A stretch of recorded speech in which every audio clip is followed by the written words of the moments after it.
വാർത്തയിലേക്ക്. കൊച്ചി ബിനാലെയിൽ പ്രദർശിപ്പിച്ച വിവാദ ചിത്രം നീക്കി പ്രദർശിപ്പിച്ച ചിത്രം നീക്കിയതാണ്. ടോം വട്ടക്കുഴിയുടെ പെയിന്റിംഗ് ആണ് മാറ്റിവെച്ചത്. ക്രിസ്തുവിന്റെ അന്ത്യ അത്താഴത്തെ വികലമായി ചിത്രീകരിച്ചെന്നായിരുന്നു പരാതി ഉയർന്നത്. ക്രൈസ്തവ സഭകളുടെ പ്രതിഷേധത്തെ തുടർന്നാണ് മാറ്റിയതെന്ന് വിപിൻ സി വിജയൻ കൊച്ചിയിൽ നിന്ന് റിപ്പോർട്ട് ചെയ്യുന്നു. വിപിൻ.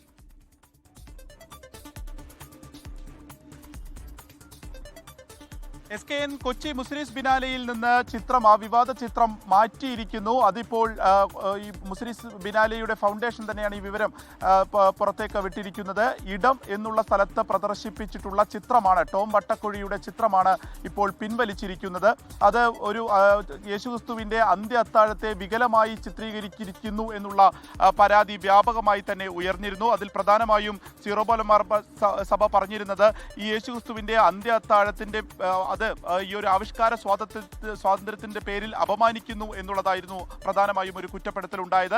KCBC ഇതേ തുടർന്ന് മുഖ്യമന്ത്രിക്കും ഒപ്പം തന്നെ സാംസ്കാരിക മന്ത്രിക്കും പരാതി നൽകി. ഈ ചിത്രം പ്രദർശിപ്പിച്ച വേദിക്ക് മുൻപിൽ കോൺഗ്രസിന്റെ പ്രതിഷേധവും അരങ്ങേറി. ഇതിനുശേഷമാണ് ഇപ്പോൾ ഒരു തീരുമാനം വന്നിരിക്കുന്നത്. ക്യൂറേറ്ററുടെ അടക്കം നിർദ്ദേശത്തെ തുടർന്ന് ചിത്രം പിൻവലിക്കുന്നു എന്നുള്ളതാണ് അധികൃതർ അറിയിച്ചിരിക്കുന്നത്.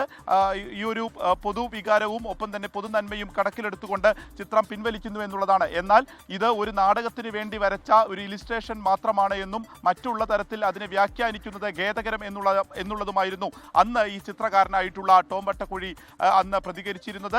ഇപ്പോൾ ഇതാ ഈ ചിത്രം പിൻവലിച്ചിരിക്കുന്നു എന്നുള്ള വിവരമാണ് ഈ ബിനാലെ അധികൃതർ പുറത്തേക്ക് അറിയിച്ചിരിക്കുന്നത്. ഇതേ തുടർന്ന് അന്ന് വേദി കുറച്ചു കാലത്തേക്ക് അടച്ചിട്ടിരുന്നു. അത് ഈ ചിത്രം മാറ്റിയതിനു ശേഷം ഇപ്പോൾ വേദി വീണ്ടും ബിനാലെയുടെ ഭാഗമായി ആളുകൾക്ക് തുറന്നു കൊടുക്കുകയും ചെയ്തു. SK ലോകത്തെവിടെയായാലും ഏത് സമയത്തും 24 വാർത്തകളും ഓഗ്മെന്റഡ് റിയാലിറ്റി പാക്കേജുകളും എക്സ്പ്ലെയിനറുകളും വിശദമായി കാണാൻ ഞങ്ങളുടെ യൂട്യൂബ് ചാനൽ നിങ്ങൾക്ക് സബ്സ്ക്രൈബ് ചെയ്യാം.